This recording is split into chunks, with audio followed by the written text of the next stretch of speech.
Hello everyone, Tucker here at BioWare Follower, and for my class I was reading a book that goes over 125 universal principles of design and decided to make a video on some of those design principles that are used, explain what they are, and correlate them to the Mass Effect series. Now obviously I'm not going to go over all 125 of them, as not all of them correlate, as well as that would just be an immensely long video and I really don't want to do that. But the list I do have contains about 25 of those principles that I feel would best be used for this. With that being said, let's get started.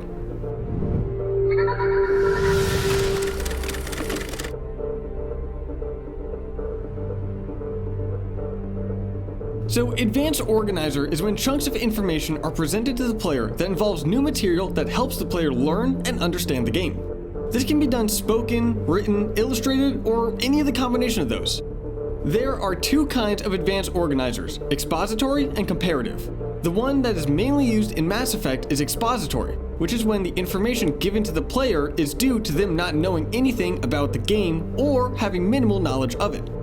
The best example for this would be the Codex in the series. The Codex is a place the player can go to learn about all these other alien races, their history, the government system in the game, planets, locations, and much more. It can also be noted that in the character creator, that the descriptions and choices given to the player go into detail about the differences between each class, background choice, and bonus power. Archetypes are common patterns that have gone through many iterations of storytelling through all cultures. They are universal patterns and themes that are a result from biases that are hardwired into our brain over the course of human evolution. Now I'm going to go over a few of the archetypes. Shepard is obviously the hero archetype, which is someone who is a soldier or a warrior. They're someone who fights for what they believe in. Liara fits the innocent archetype, as she is a dreamer and has a goodness and faith in those that she holds close. Jack is the rebel archetype, as she is an outlaw, a misfit, someone who is radical in their approach to solving problems. And the last archetype example is Mordin, who is the creator archetype. He's an inventor, an innovator, he's imaginative and talented, and he uses that talent to create things. And archetypes are things that you're not just going to see in video games like Mass Effect or Halo or anything else. Archetypes are things that you will see in every single story, going all the way back to Greek and Roman mythology. Now, there are a lot of attractive people in Mass Effect. The Attractiveness Bias is the idea that those who people find attractive, that they view them as more intelligent, competent, sociable, and just overall they view them more positively. It's kind of a crazy concept, I know. Then there's the Adverse Effect. Those that aren't as attractive are deemed more negatively. With Mass Effect, the majority of the more evil races, like the Vorcha, Batarians, or Collectors, really aren't that attractive. I don't care what you say, they're not that attractive. While your allies are more attractive looking, especially those who you can romance. To go hand in hand with this, they also use the waist to hip ratio, so even characters like Tali, who you never see her face, yet she is one of the highest rated characters that gets romanced. Sure, she is an interesting character, she absolutely is. But not many people would have given her that kind of chance if they first didn't see her as attractive because of her body.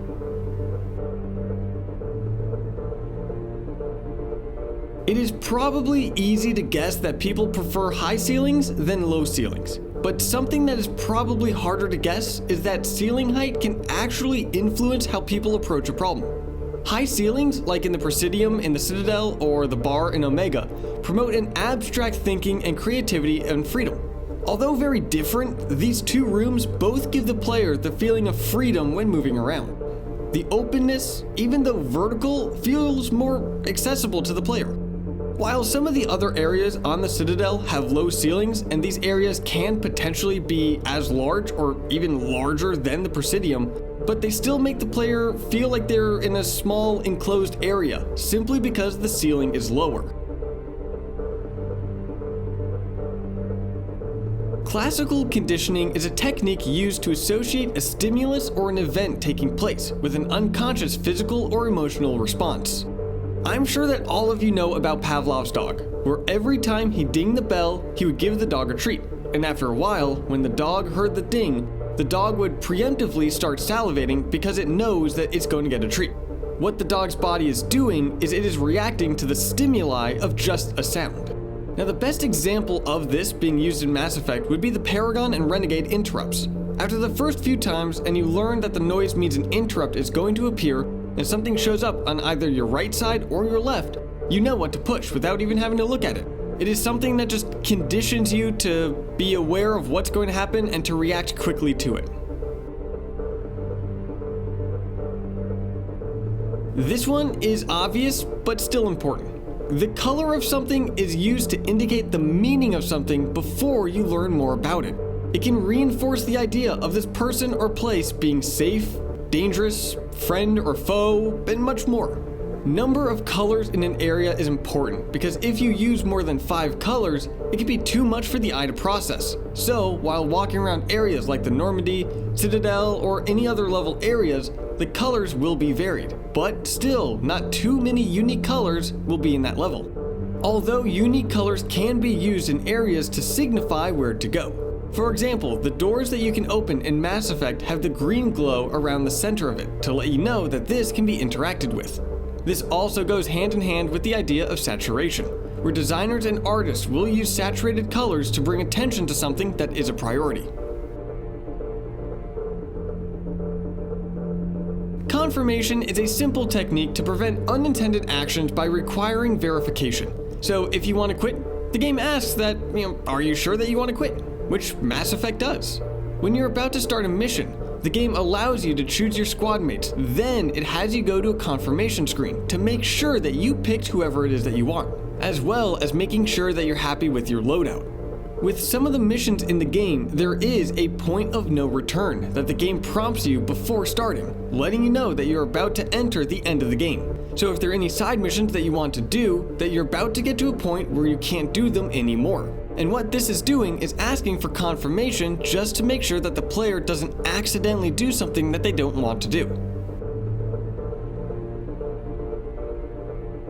Contour bias is essentially the building and object version of the attractiveness bias. It is how the human mind has a tendency to prefer objects and areas that have contours to objects with sharp angles or points. The human brain, when presented with objects that have sharp angles or are protruding from the ground, the amygdala part of the brain activates, which is the fear processing section. This suggests that angular features change how we view what objects make us feel safe and happy and which makes us feel like we're in danger. For example, Ilium is an area that has almost no sharp angles or protruding parts. Everything is very sleek and smooth. It is an area where the player is supposed to feel safe and be able to move around without worrying. On the opposite end, you have the collector ship. There are numerous protruding shapes that seem random and strewed about the area. It has sharp angles and is supposed to give you a feeling that you're not safe, that anything can jump out at you at any moment. It is natural for humans and other animals to evolve their strategies and basic setups based on their environment. The example given within the book is that all automobiles today include the same elements such as 4 wheels, steering wheels, and an internal combustion engine. Convergence is simply characteristics that evolve independently in multiple systems. To put it into video games, if you have a plan that works well, you stick to it. Throughout the beginning of the game, you figure out what strategy and setup works best for you, and by mid-game you have something set up that you like, and by the end of the game, you have mastered it.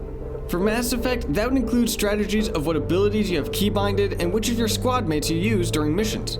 In the beginning, you're learning about the different squad mates and how each play differently, as well as which abilities you enjoy the best and how to use them together.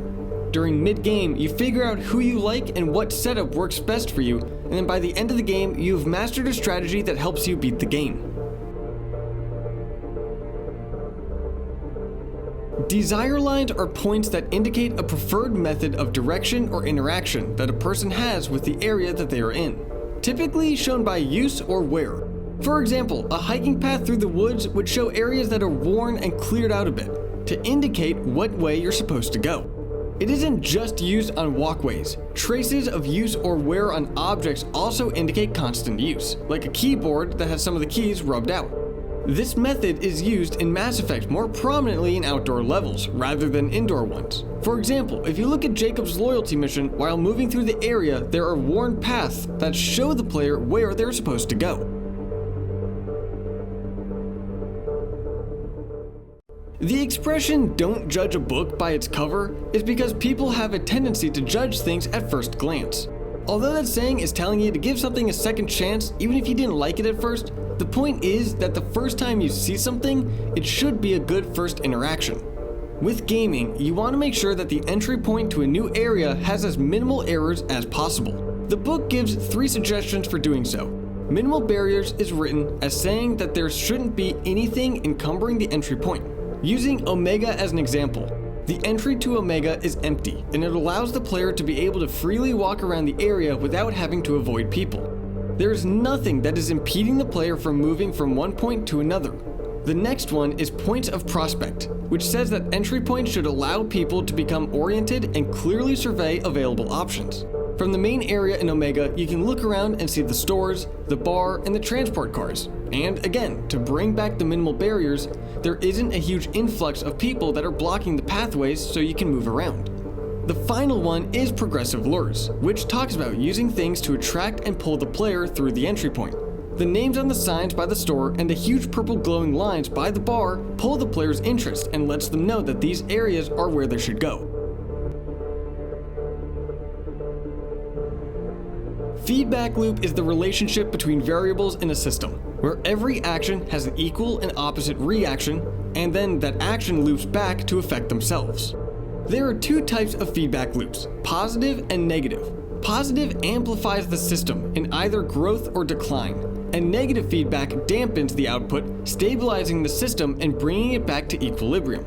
Some examples of positive feedback loops in Mass Effect would be that the player goes out exploring in the level, and they are greeted with a box that might have some crafting material or a new weapon. That will encourage the player to explore other levels and go off the beaten path. Another example would be making choices while having conversations with people in the game.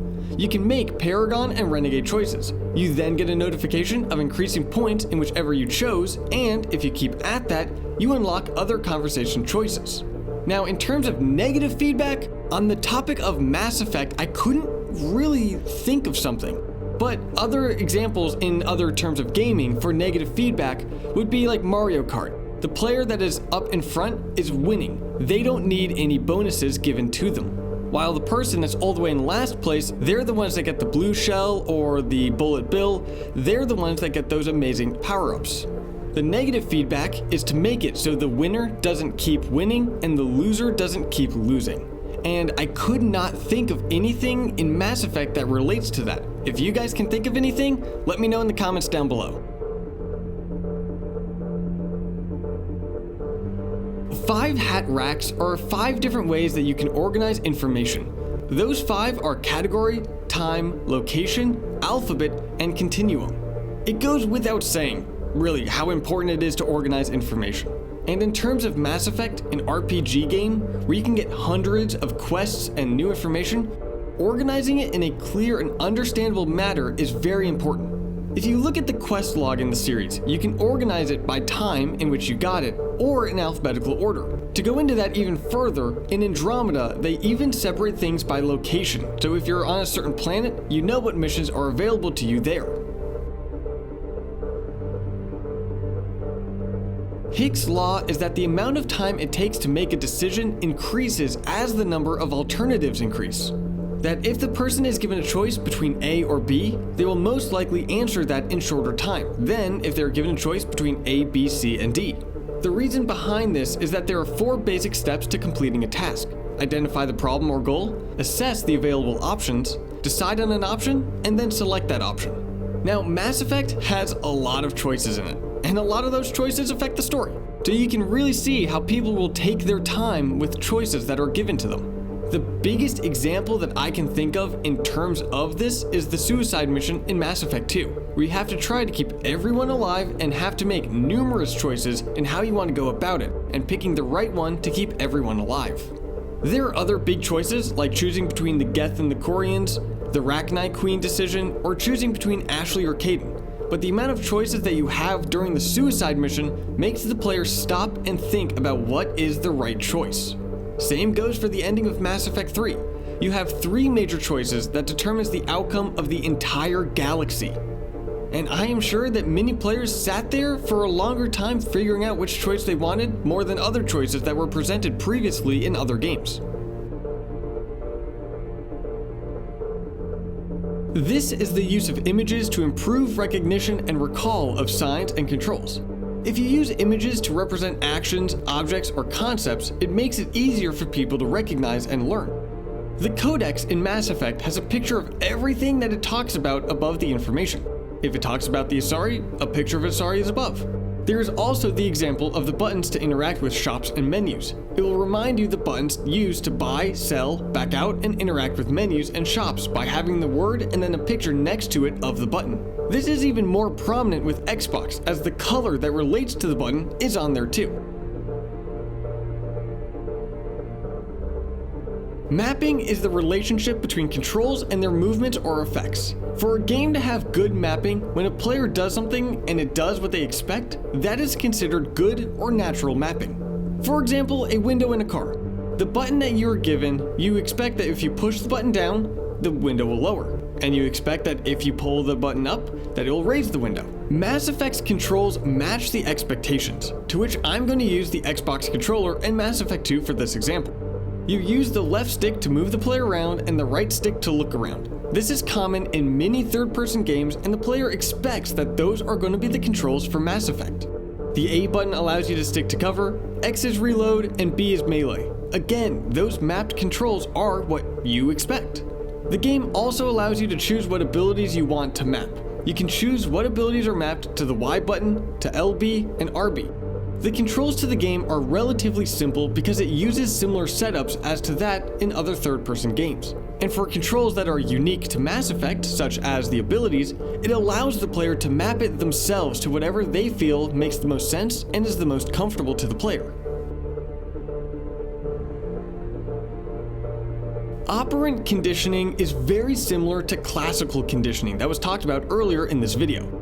It is a technique used to modify behavior by rewarding the person for doing what was wanted and punishing those who don't do what was wanted. How Mass Effect does this is by having you lose characters. If you make the wrong choices too often, a character can die. Rex can die in Mass Effect 1 if you make the wrong choices, but he can live if you make the right ones. Mass Effect 2, if you mess up a loyalty mission, that character is no longer loyal to you, but if you do it right, you gain their loyalty. Obviously, you don't want to lose your squad mates, so the operant conditioning is if you help them, they live, and if you don't help them, the game has them die. Sometimes though, the game really likes to be mean and has characters die anyways. Morden, I will forever remember you. Performance load is an expectation for the idea that the greater the effort to accomplish a task, the less likely the task will be accomplished successfully, if even completed at all. If something takes a really long time to do, as well as the idea that it isn't as impactful as other things, there's a less chance that it will be completed. Now, Mass Effect 1 did this terribly. For those of you who tried to complete every single side quest in the game, you know what I'm about to talk about. The UNC collection missions were terrible. They required you to go all over the galaxy map, drive across and search every nook and cranny of drivable planets, to which there are a few dozen of them, and find materials of all different sorts. The reward? Nothing. I'm not really even sure if there's an impact on the story. The missions would take the person hours upon hours to complete, and almost everyone would have to look up guides and simply skip the mission just because of how long it took, and with how little of a reward was given to the player. Everyone knows what prototyping is. It is when you create a simple, incomplete model or mock-up of a design. This can include anything from having your game be simple blocks moving around to test features, to having full-on models, animations, and coding to test gameplay. There are different types of prototyping that we have seen while Mass Effect was being developed. The first is concept prototyping, which is for exploring preliminary design ideas quickly and inexpensively. In the Art of Mass Effect books, we can see some of the concept art and prototypes that they came up with during this time. Then there are throwaway prototypes. These prototypes are used to get information about the functionality and performance of certain aspects of a system. We have seen footage for this with Mass Effect Andromeda in terms of the Nomad, where there were behind-the-scenes footage of a vehicle showing off what it can do in these prototype areas. The final one is evolutionary prototyping. This type of prototyping is creating new things for the game, testing them, then evolving them from that. This is very similar to a beta, which has been what you've been watching for this entire segment, which is the beta for Mass Effect 3. This one is insanely obvious. Anyone who is a fan of Mass Effect knows just how great the story is for the series. For you to create an amazing story, there are 6 key aspects that you need to do well: setting, characters, plot, invisibility, mood, and movement. Setting and characters are described in immense detail in the Mass Effect universe. You're introduced to things in a manner that you get a base understanding of each race, location, and character, and then you can go into the codex if you wish to learn more about that person or that race. The Mass Effect world is explained to you in a way that you accept everything that is given to you, and things you don't understand are explained to you, but not in a fourth wall breaking way, but in a way that makes it feel like it is explaining to someone who lives in that world. It also helps that all of the voice actors played their parts really well. Plot is the combination of characters and setting and giving the hero something to fight for. In terms of Mass Effect, it is stopping an impending unknown race from wiping out the galaxy, so the stakes are high and the game is set up in a way that the player's decisions can change the plot and the story that takes place during the series. Up next is invisibility. This is when the narrator steps out of the way and lets the player get immersed. The beginning of the game is the only time a fourth wall-esque situation happens, where it explains how we got the technology that we have in the game, and then the narrator fades away and lets the story start. Then there is mood. The lighting and music that plays is important in setting up the mood. The lighting in the opening of Mass Effect 2, where their collector ship is dark and the music is loud, sets the mood that the scene is intense and that you're being attacked by an unknown foe. During romance scenes, the lighting is soft and the music that is playing is slow and quiet to set the mood of a romantic scene. Morden's Sacrifice has heroic music playing while having explosions going off around him as he goes to complete his mission to save an entire alien race. Finally, you have movement, which is the sequence and flow of events, making sure that the story flows well and makes sense to the player. With Mass Effect, yes, you can do side quests whenever you want, but there is still a main path that you have to follow.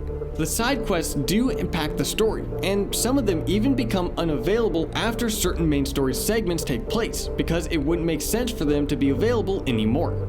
There's also a moment before the end of the game that the game alerts you that this is the end of the game, and you will not be able to complete any side quests after this moment.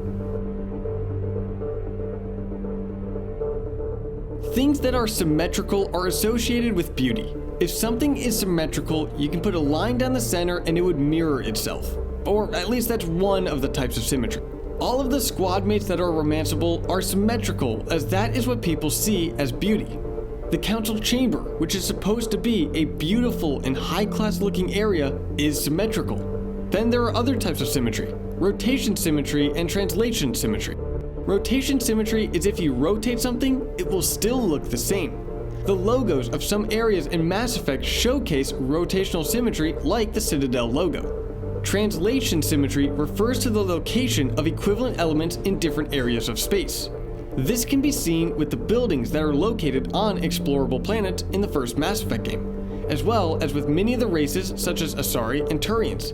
They have slightly different looks, but overall they look the same. The Uncanny Valley is when an anthropomorphic form is appealing or interesting, when they are either dissimilar or identical to humans, but they're creepy and off-putting if they are very similar to humans but not identical. For example, if a robot looks robotic, that is fine. If it looks identical to a human, that is fine. If it looks like a human, but something is slightly different, then it's creepy and unsettling to people. In Mass Effect, there are a decent amount of robots that you can come across: the Geth, the Reapers, and the Protocol mechs. The mechs and the Geth were both created by races in the Milky Way, and were created to avoid the Uncanny Valley. The Geth were created to help the Quarians, and the mechs were created by Cerberus, and they're very robotic looking, so the Uncanny Valley doesn't really affect them. The Reapers don't care if you're uncomfortable. Their creatures, more particularly husks, are very close to resembling people, but are glowing and creepy looking. They have the Uncanny Valley effect on them, because they look very, very human, but they're not. The last point is Edie, who is a robotic character that is one of your squad mates in Mass Effect 3. She is human looking, but obvious enough to tell that she isn't a human, so she doesn't have the Uncanny Valley effect on her. And, for shits and giggles, I found a picture that someone put of a human texture on her, and yeah, that right there, that's the Uncanny Valley. Similar to the attractiveness bias, when it comes to creating characters that you want to be attractive, there is a waist to hip ratio that you follow. Men prefer women with a waist to hip ratio of 0.67 to 0.8, while women prefer men with a waist to hip ratio of 0.85 to 0.95. In terms of Mass Effect, almost all characters that you can romance or are supposed to be attractive, like the Asari, they all fit within that ratio. They can be alien or human. If they're a romanceable character or one that the artists want to be attractive, their waist to hip ratio will fall within that spectrum. And the final design principle is wayfinding. Wayfinding is being able to figure out where you need to go using spatial and environmental information. There are 4 stages to wayfinding, and they are orientation, route decision, route monitoring, and then destination recognition. So let's go over an example of making your way through a level. Orientation is you figuring out where you are relative to nearby objects and where the destination is. Mass Effect also allows you to hit a button and have an arrow appear on the radar to tell you what direction you should go in. So now that you know what direction to go, you are now doing route decision. You choose what route you should go to get to your destination. You start making your way down that route, and it can either be down a hallway or an open area or through a building, but you've made your decision and you're making your way through. Now you are route monitoring. You are watching the route that you are going to make sure that you made the right choice. Is there any new dialogue appearing between you or your squad mates? Are there any new enemies? Something to let you know that you're in the right direction. If yes, you keep going. If not, you turn around and you retry. Finally, you have destination recognition. You recognize the destination or arrive to the place that you need to. If you're moving around the Citadel, Omega, Ilium, or any of the other hub worlds, you'll recognize where you are. If it is a new level, you'll be greeted with the story continuing when you get to the right place. So there you go, 25 design principles that BioWare used in terms of creating the Mass Effect series. What are your thoughts on this? Did any of these interest you? Let us know in the comments down below, and while you are there, give this video a like and hit that subscribe button. And I'll see you in the next video.